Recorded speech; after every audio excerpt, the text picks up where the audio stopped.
Welcome to the Dwayne Kerrigan podcast, and I'm your host, Dwayne Kerrigan. With 35 years in business and close to 30 ventures across 12 industries, I've seen a lot. Amid the celebrity allure of entrepreneurship, many exceptional entrepreneurs remain shadowed. Here, I team up with these hidden talents to unveil their challenges and successes. Dive in with me to unearth entrepreneurial gems, learn from our experiences, and get educated.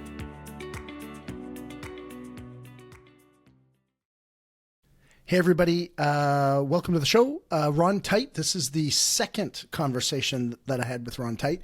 If you didn't catch the first one, of course you got to go back because it's a shorter first conversation and a shorter second conversation because there's just so much content here. Go back to the first conversation where he walks us through this real lived experience of the belief and purpose process, and then come back and listen to the second part of the conversation this week. We appreciate you listening. Thanks so much. Bless you guys and have an amazing week. We actually, arbitrarily, we talking earlier about, and I made the comment of like you get in your head, you're dead as a business owner. Where do you feel people stumble through this process the belief purpose process? Where do you think they get stuck? And what would you say to them to help them kind of release themselves? There's a couple of things that happen along the way. One is that they overthink it, right? They think it can't be this simple. It really can't be this simple. We must need the North Star and all these other things. We need a longer deck than that. So they overthink it. The other barrier they have is that it gets lost in translation. When it comes into, you do a great job with the C-suite, everybody signs off on it, and then it goes into the field and it just dissipates. Yeah. And it rolls off the tongue like a bag of dirt. yeah, exactly. And then I think the other thing is they lose focus and commitment to the original thinking. And so, in a year they go, oh, we don't know what to do with this. And I'll go, what do you mean you don't know what to do with this? Go back at the thing. Just check, like we told you. And they go, no, but we think we should do more thinking on this. And you're like, why? You've already done that work. Or they go, oh, you know what? Yeah, we did that. We just want some new thinking. Why? Well, we just think we should have maybe, we see this a lot in advertising, right? Like we need a new campaign. Why? Well, the end consumer is really tired of seeing this. 8 people saw this campaign. You don't know. Stay on the path. And it needs some tough love from partners like us to go like, why are you doing that? Just stay on the path. What do you think that comes from? Like, is it uncertainty or unsurety or desperate? Like, where at its core is that coming from? I think it might be that. I know I can only answer for myself, and I know where I go off the path. You want your next podcast should be with my business partner, and she'll go like, "Let me tell you how it really. Let me tell you what he's really like. I'm tired of this prick." Because where do I get great joy? And I think my strength is in creating stuff. Creating new stuff. And so, there's a way to think about this, which is in the automotive world, there's two parts of kind of building a car. There's an assembly line and there's a concept car. An assembly line, this is where most businesses actually make their money. And there is no collaboration on the assembly line, right? No one ever presses a big red button and goes like, I don't know, Jimmy, let's blue sky this one a bit. Like, no, everybody knows exactly what they're supposed to do, when they're supposed to do it, who they're supposed to pass it to. It is repeatable behavior. And because it's repeatable behavior, everybody knows, that I do this over and over and over and over and over again. And because of that, it's really efficient.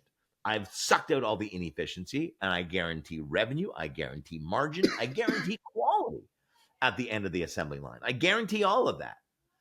But there's one trade-off. It's boring as hell. It's really boring. And it requires focus and commitment to go, don't this is where you spot weld, this is where you spot weld, this is where you spot weld. And you end up, if you have people like me who are like, yeah, but what if we spot welded in a different way in a different place? No, it's real when it's repeatable. And that's where we need to stick on. Now, the other side of it is if we only do that and we never lift our head up, car makers right now will be going like, what are you talking about? People are buying electric cars. That's crazy. I got a carburetor in here. So we need some methodology where somebody goes and develops concept cars where it's taken off the assembly line. Not a lot of people are involved. And you do it to do it. You just go, what if? Like, what if we did this thing? And they do it, and there's no hope that this thing's ever going into production, ever. But the sole purpose is, what can we learn from it? And maybe you go, oh, you know what? This rear view mirror, that's really cool. We've invested in this new technology. It's way clearer. It records video or whatever.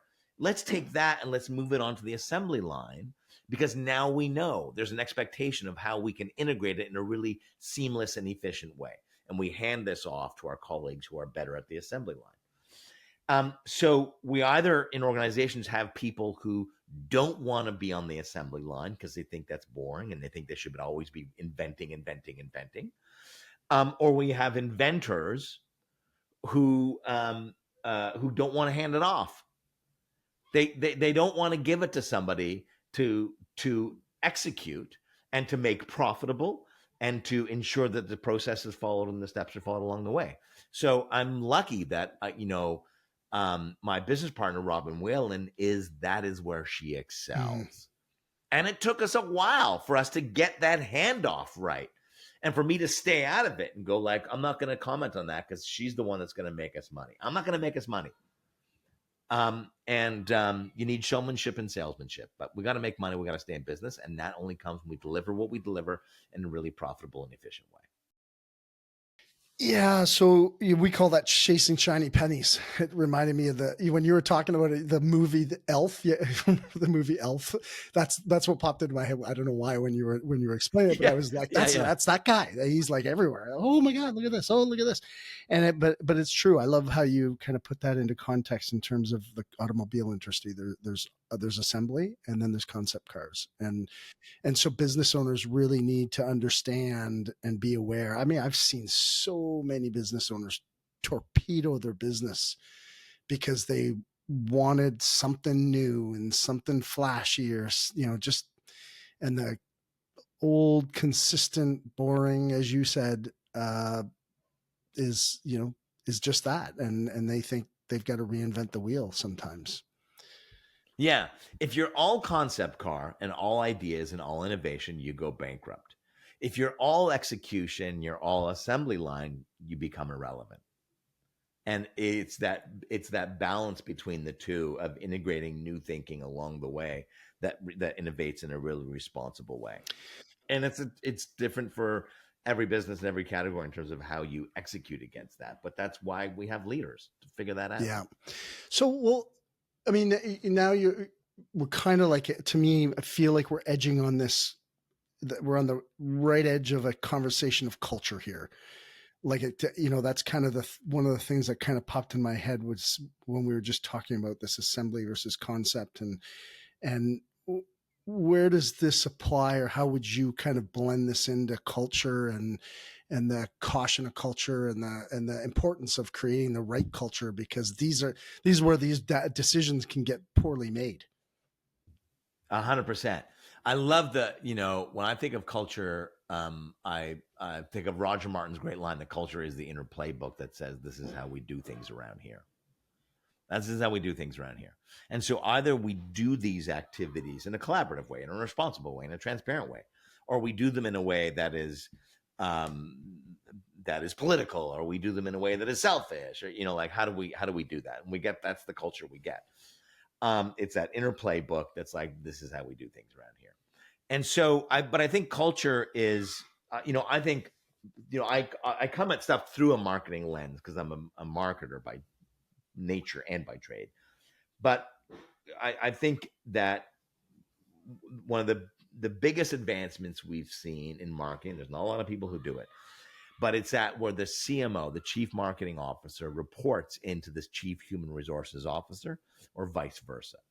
That if we fundamentally believe in something and we do things to execute against that, well, we should, if we believe that, collaboration leads to amazing work.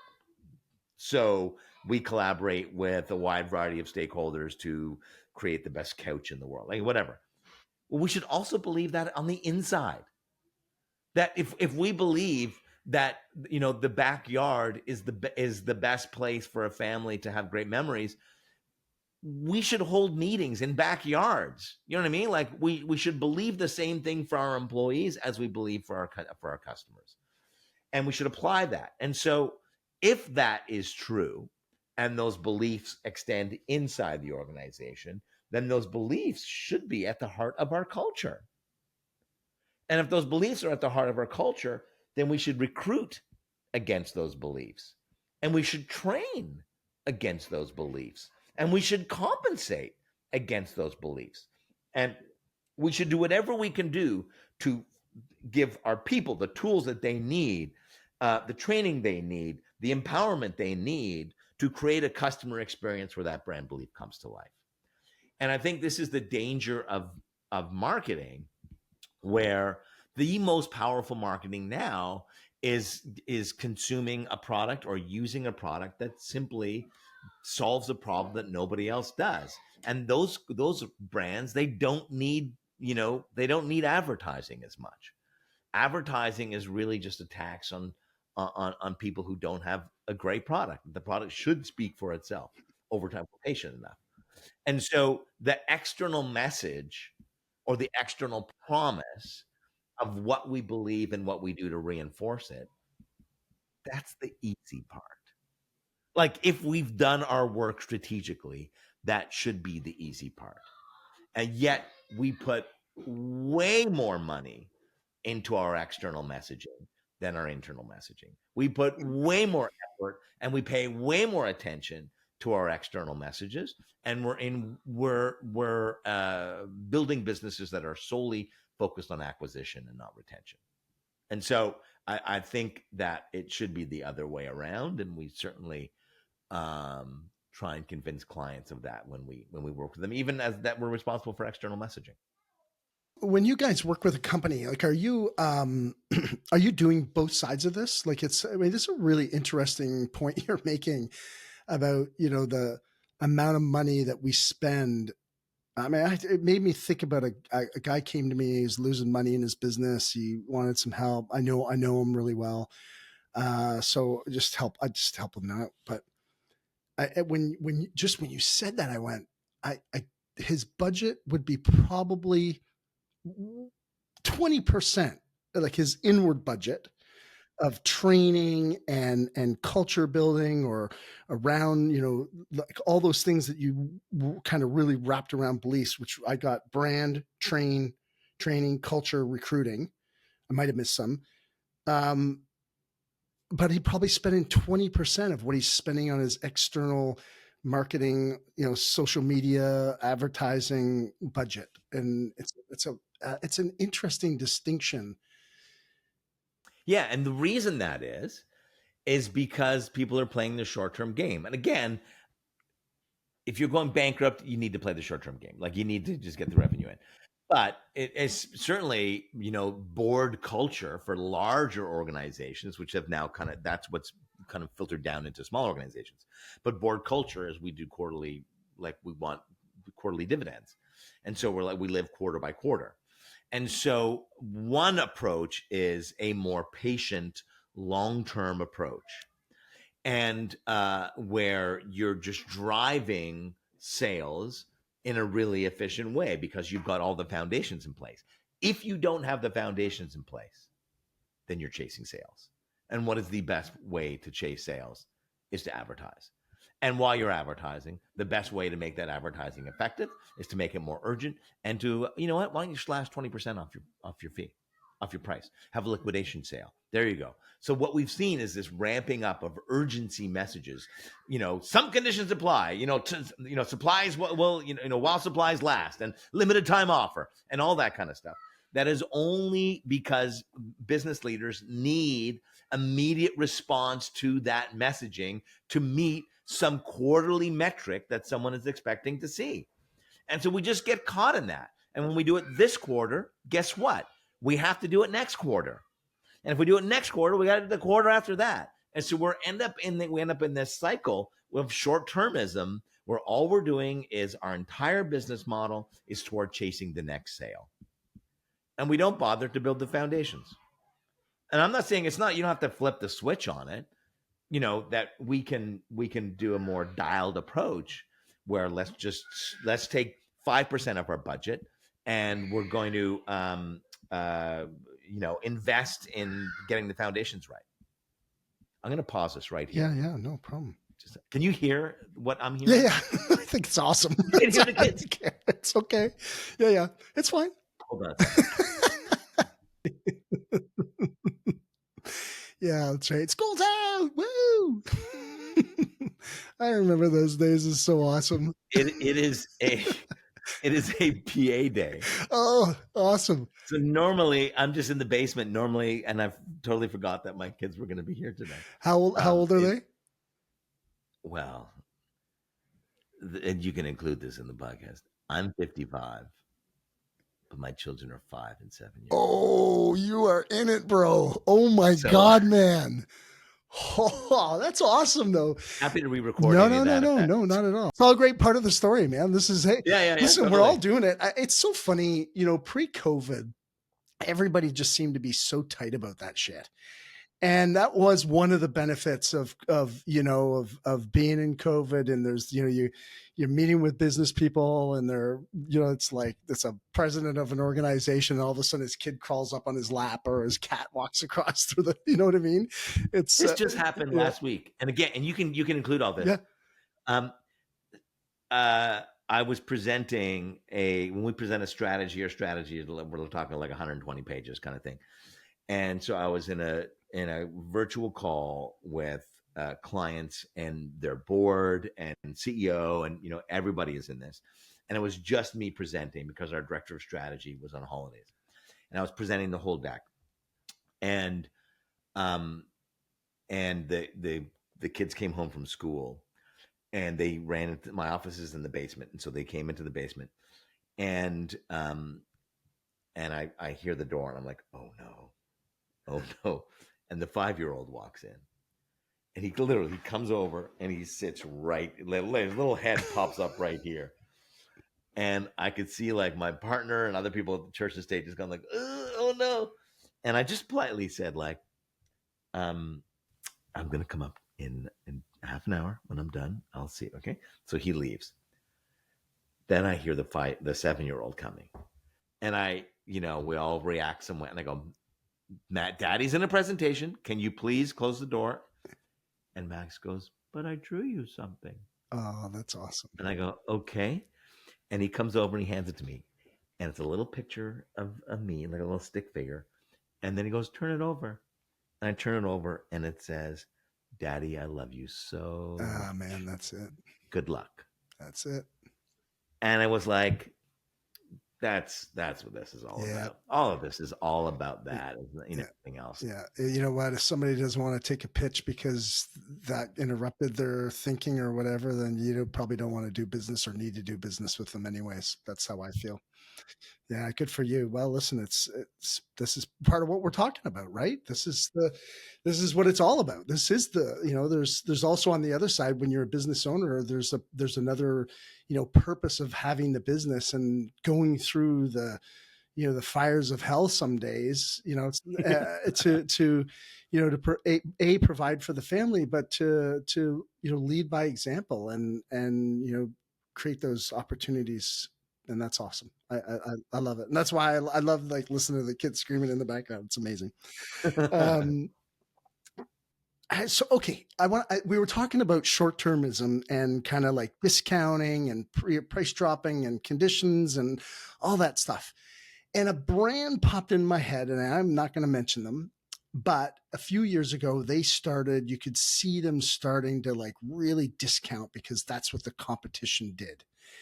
And they just felt like they were either going to lose market share. Maybe they were losing market share. I don't know.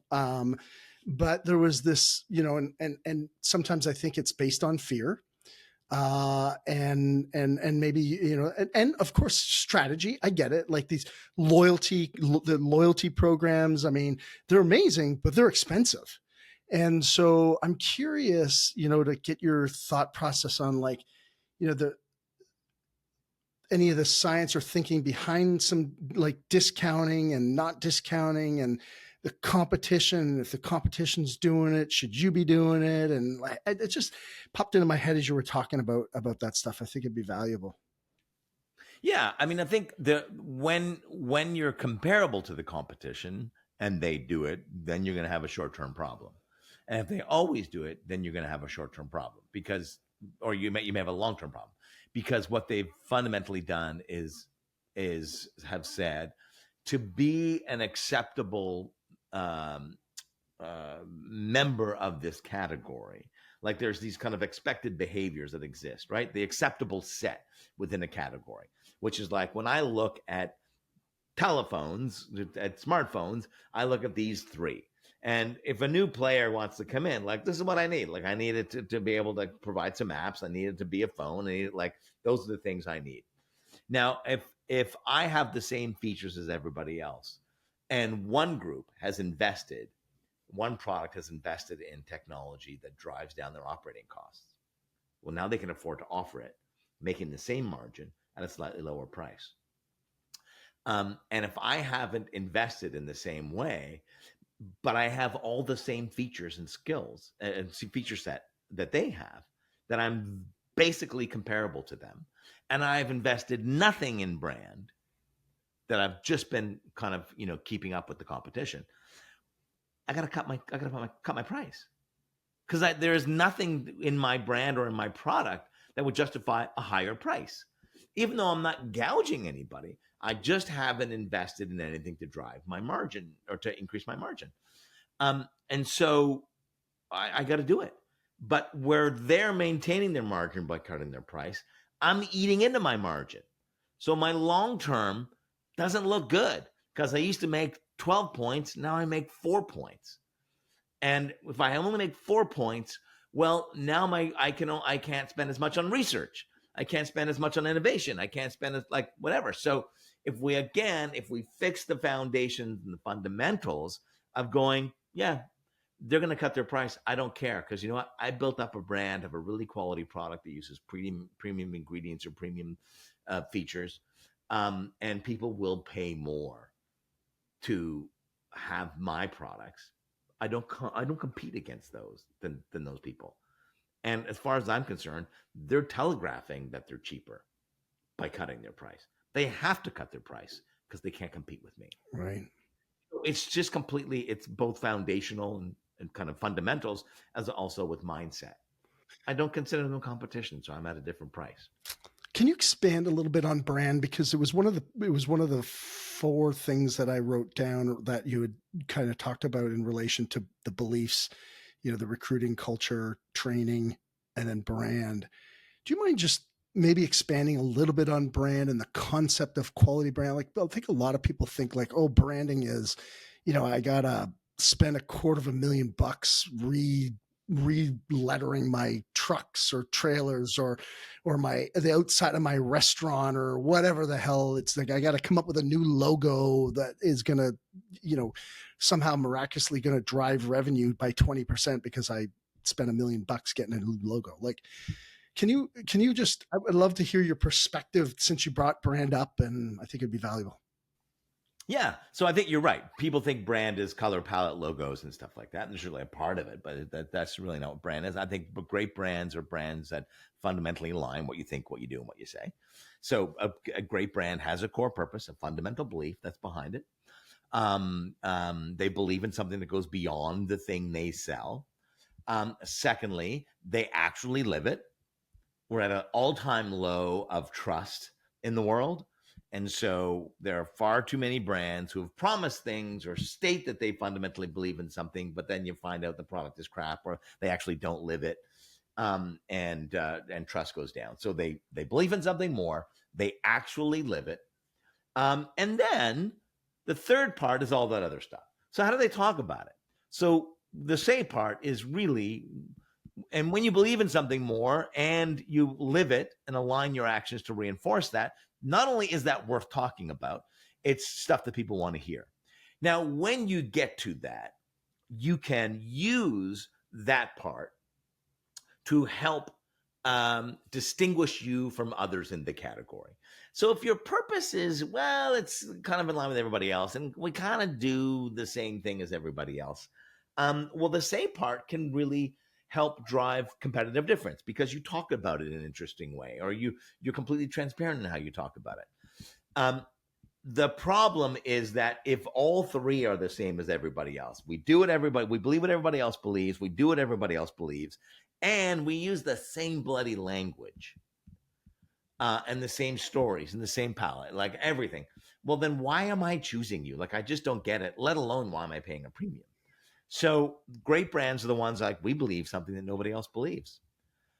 We execute against this in a way that is completely frictionless. We execute really well. And then the third part is like, yep, we're the only ones who talk about it in this unique way. And by the way, we're consistent with how we talk about it. That we always say these types of things, and we use this kind of language, and we use this color palette, and we always use our logo in this way. So that, I think, is really, when you combine all three of those things, that's a really powerful brand.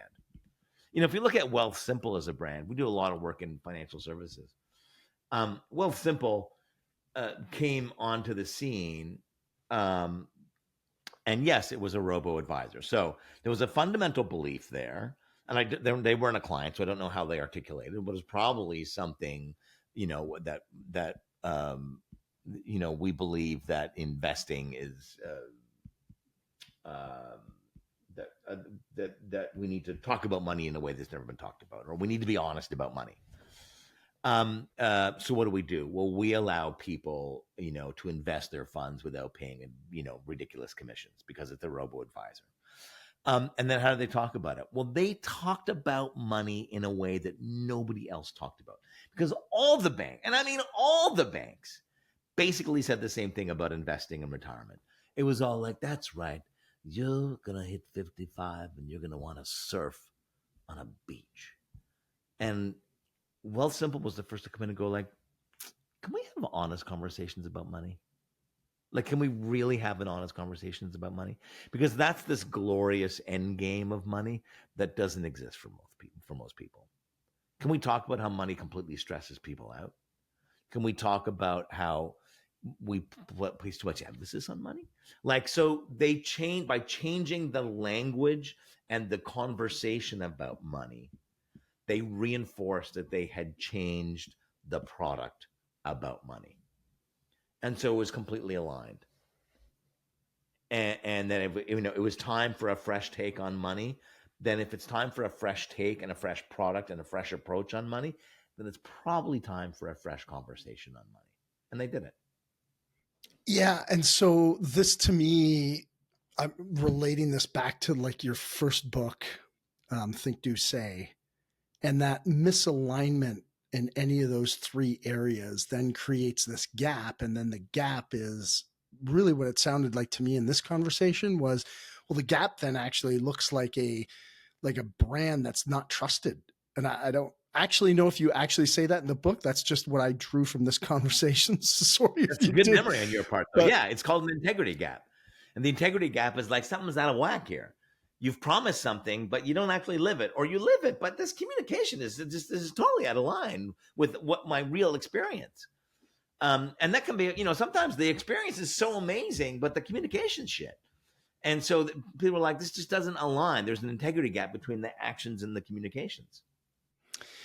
Yeah. And then that power of story, right? In your language, like you can, and this is like, this really resonates with me because this is basically the core concept of our podcast when we looked at doing this 2 years ago, and I don't know if you know that, but I don't monetize this podcast like this. I'm doing this because I believe that business owners need like these people like you who are coming on and you're sharing this story, and that it's the power of the story going, somebody is struggling with their brand, or they're struggling with trying to figure out what their beliefs. It's like, I'm a pool company. I fucking put in pools. Like, like we talked about earlier, it's like, it's not that hard, but how do I grow this thing? And they're passionate as hell about it, but they don't know how to get it to the next level. And they just can't align their thinking. And that's where I see the struggle. So it's this power of story is so important,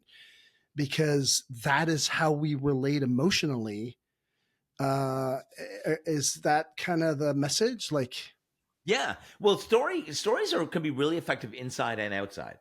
If you look, I used to be the creative director on Dell, and if you were to go back in the heyday, right, when Dell was like, I didn't know that. the first to, what's that? I didn't know that. That's cool. Awesome. So when Dell was like the first to sell computers online, mm-hmm. like I was creative director on that, and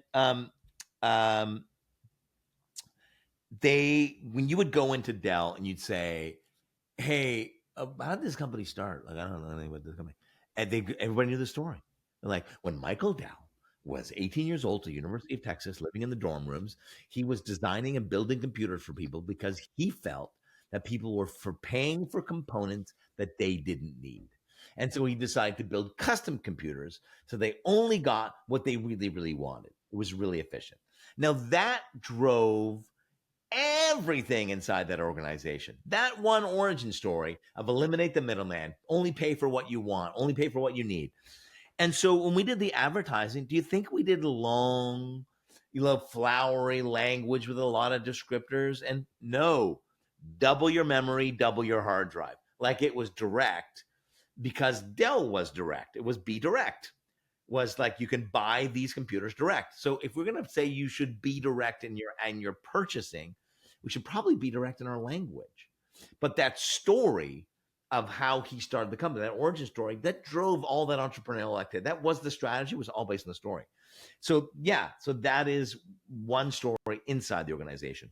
Outside the organization, back to the Wealthsimple story, if you're going to talk about a new conversation of money, well, what types of what stories are you telling? And you're probably telling a story that's a fresh take on, well, here's a story of somebody.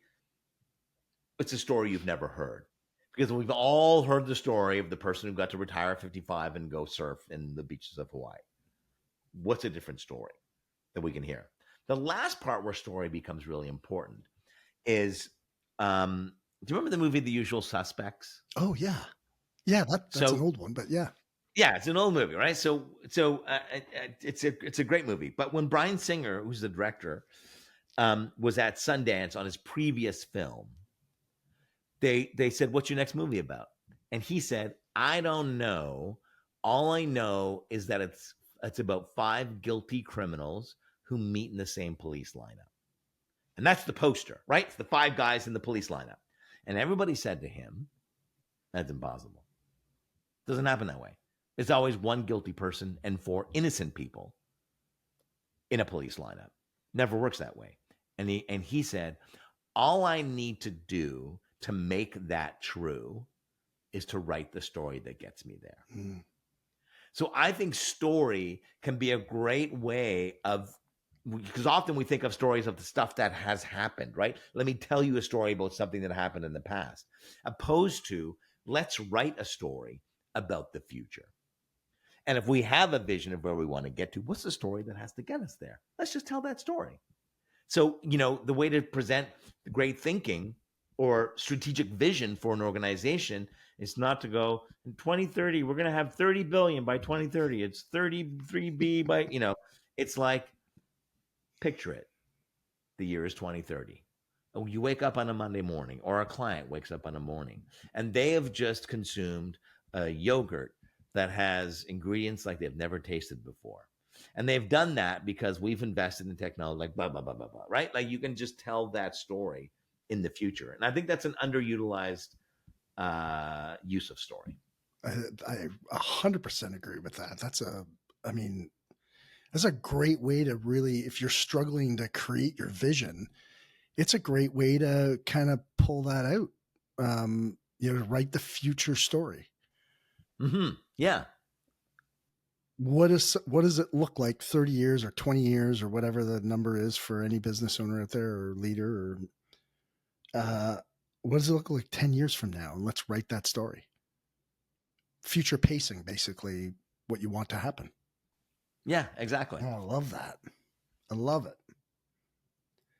I want to be cognizant of time here because I know you have an out.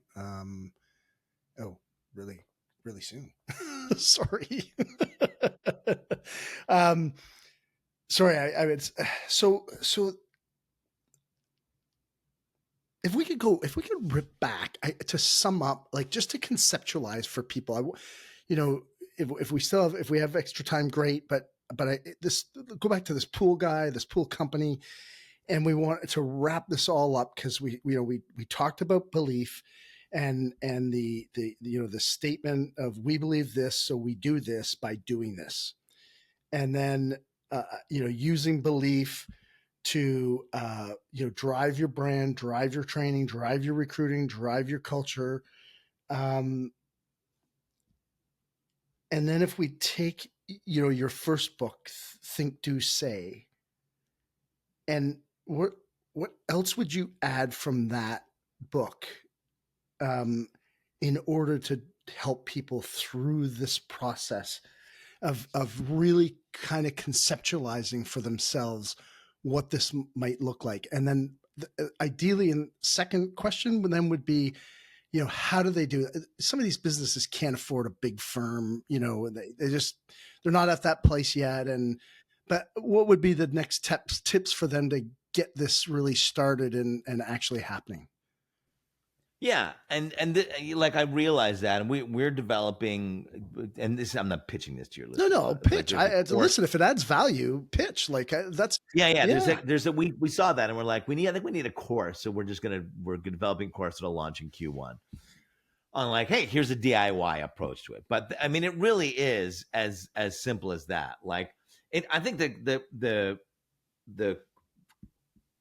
one piece of advice is ask yourself the obvious questions. We believe this, so we do this by doing this. Okay, what else should we do? Well, ask yourself the obvious questions. Where are we shitty? Where is there friction? What is our customer looking for us? What are they experiencing that they wish? What do they wish we would do? What do our partners wish we would do? What do our people wish we would do? And how do we prioritize that? Like, we got 25 things that we could do. What's going to have the biggest bang for the buck?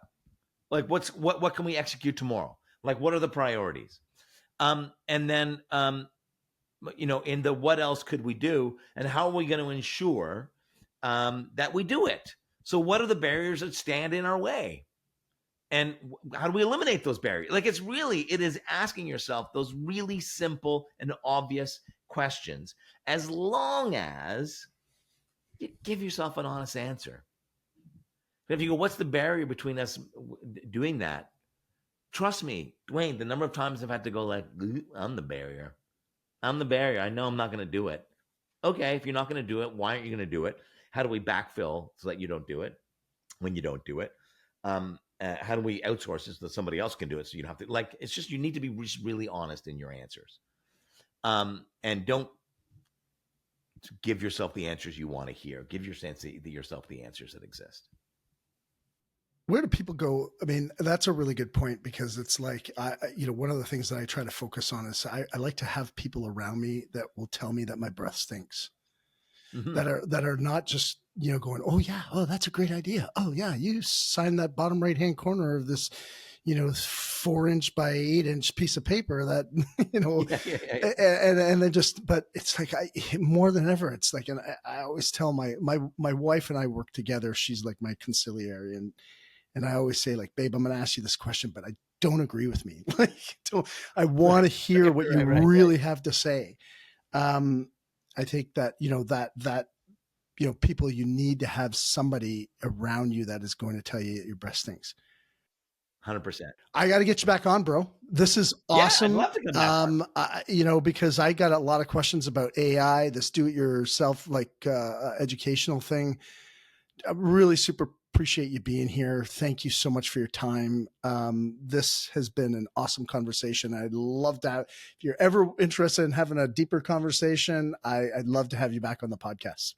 Yeah, I'd love to be here. And thanks. It was such a great conversation. I love the approach. But here are the 10 questions he's going to ask you when you get to everybody who listened and watched, thank you. Yeah, well, thank you, brother. Appreciate it.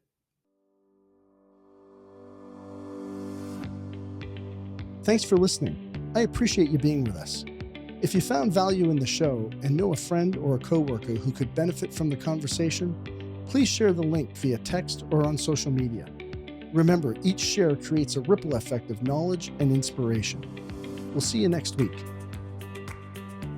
The views, information, or opinions expressed by guests during the Dwayne Kerrigan podcast are solely those of the individuals involved and do not necessarily represent those of Dwayne Kerrigan and his affiliates. Dwayne Kerrigan or the Dwayne Kerrigan podcast is not responsible for and does not verify the accuracy of any of the information contained in the podcast series. The primary purpose of this podcast is to educate and inform. Listeners are advised to consult with a qualified professional or specialist before making any decisions based on the content of this podcast.